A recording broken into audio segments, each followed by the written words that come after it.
دوستان عزیزم درود. آش طرخینه یه غذای خوشمزه و سنتیه که تو بهار حسابی میچسبه. امروز با هم درستش میکنیم، خیلی راحت و سریع.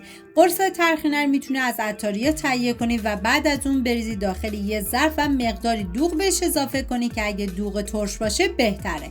یه شب تا صبح من گذاشتم داخل یخچال و طرخینا کاملا باز شدن و میریزم داخل قابلمه. و اینکه آش طرخینه در ایران به روش‌های مختلفی درست میشه که یکی از یکی خوشمزه تر. و بعد از اون من مقداری آب بهش اضافه میکنم و دیگه زمان میدم تا طرخینا کاملا بپزه. نکته خیلی مهم که باید تو این قسمت رعایت بکنید، باید هم بزنید تا زمانی که کاملا به جوش بیاد. اگر هم نزنید دوغتون کاملا بریده میشه و دیگه قابل استفاده نیستش. حالا من هم میزنم و زمانی که به جوش اومد زیر حرارت همچنان کم میذارم طرخینا کاملا بپزه. حالا توی این فاصله ما نیاز به پیاز داریم که من پیاز رو به صورت خلالی کاملا ریز میکنم و بهتون پیشنهاد میکنم دست به کار بشیم و این آش خوشمزه مقوی و پرخاصیت رو حتما درست کنید. و بعد از اون من داخل قابلمه مقداری کمی کره حیوانی میریزم و بعد از اینکه داغ شد پیازهایی که ریز کرده بودم و بهش اضافه میکنم. هم میزنم و میذارم تا پیازها کاملا سرخ بشه. و حالا ادویه ها که شامل زردچوبه، پودر گشنیز و فلفل سیاه هست بهش اضافه میکنم و هم میزنم و میذارم ادویه ها تف بخورن و عطر ادویه ها آزاد بشه. و بعد از اون ما نیاز به نخود داریم که من از 24 ساعت قبل خیس کردم و بعد از اون میریزم داخل قابلمه. و لوبیا سفید و لوبیای رشتی اونم از 24 ساعت قبل خیس کردم. ببینید شما میتونید از یک نوع لوبیا هم استفاده بکنید، این دیگه کاملا سلیقه‌ایه. و بعد از اون هم میزنم تا همه مواد با هم دیگه مخلوط بشن. و حالا مقداری پونه خوش و نعنا خوش با هم دیگه ترکیب کردم و به حبوبات اضافه میکنم. هم میزنم و میذارم یه تفت مختصری بخوره. و آب بهش اضافه میکنم و دیگه زمان میدم تا حبوبات کاملا بپزه.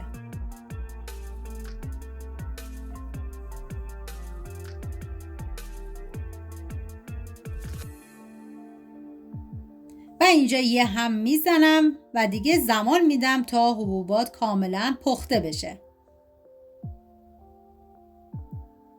و بعد از اینکه حبوبات تقریبا پخته شد من یه هم میزنم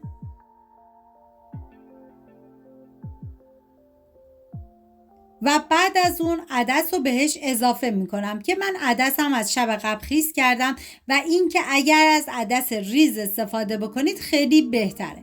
عدس رو بهش اضافه میکنم و یه هم میزنم تا همه مواد با هم دیگه مخلوط بشن. و دیگه زمان میدم تا عدسم کاملا پخته بشه.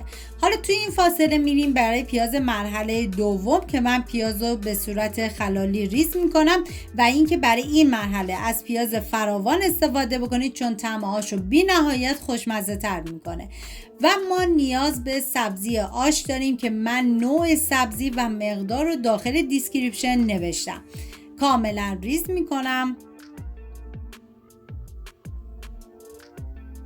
و میریم سراغ طرخینه ها که دیگه کاملا پخته شد. من یه هم میزنم و بعد از اون زیر حرارت رو خاموش میکنم.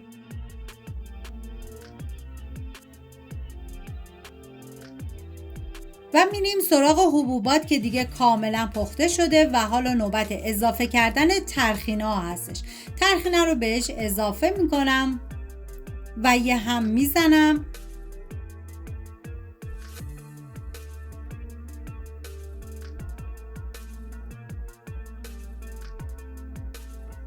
حالا سبزی که ریز کرده بودیم و به آش اضافه میکنم. واقعا جای تک تک شما دوستان عزیز خالی. یه هم میزنم تا همه مواد با هم دیگه مخلوط بشن.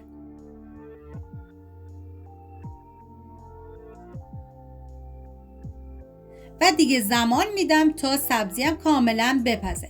حالا توی این فاصله داخل تاب مقداری کمی کره حیوانی ریختم و بعد از اینکه داغ شد پیازایی که ریز کرده بودم و بهش اضافه میکنم، هم میزنم و زمان میدم تا پیاز کاملا سرخ بشه.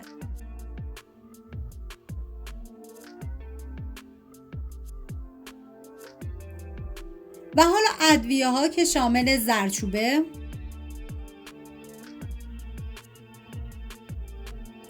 پودر گشنیز، فلفل سیاه و نمک بهش اضافه میکنم، هم میزنم و میذارم ادویه ها تف بخورن و عطر ادویه ها آزاد بشه. ببینید من توی این مرحله نمک به پیاز اضافه کردم، ولی در مرحله آخر دوباره تست میکنم، اگه نیاز داشت دوباره نمک بهش اضافه میکنم. و حالا پونه خشک و نعنا خشکم به پیاز اضافه میکنم و هم میزنم و میذارم یه تفت خیلی مختصری بخوره و بعد از اون دیگه زیر حرارت رو خاموش میکنم. میریم سراغ آش که دیگه کاملا پخته و جا افتاده. من یه هم میزنم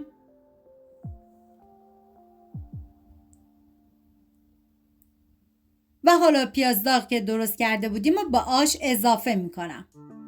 ببینید زمانی هم که پیاز داغ رو اضافه کردید باید بذارید به مدت 1 ربع دیگه این آش بپزه و جا بیفته. حالا من یه هم میزنم تا همه مواد با هم دیگه مخلوط بشن.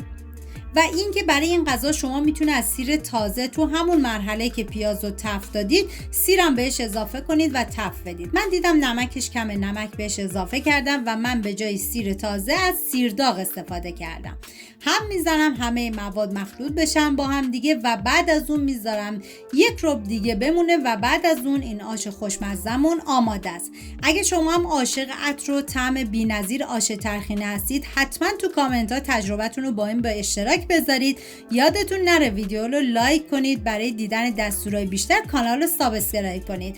اینم از آش خوشمزه ما. در آخر من با پیاز داغ، نعنا داغ و سیر داغم تزیینش کردم. ممنون از همراهی همیشگیتون. تا یه خوشمزه دیگر، بدرود.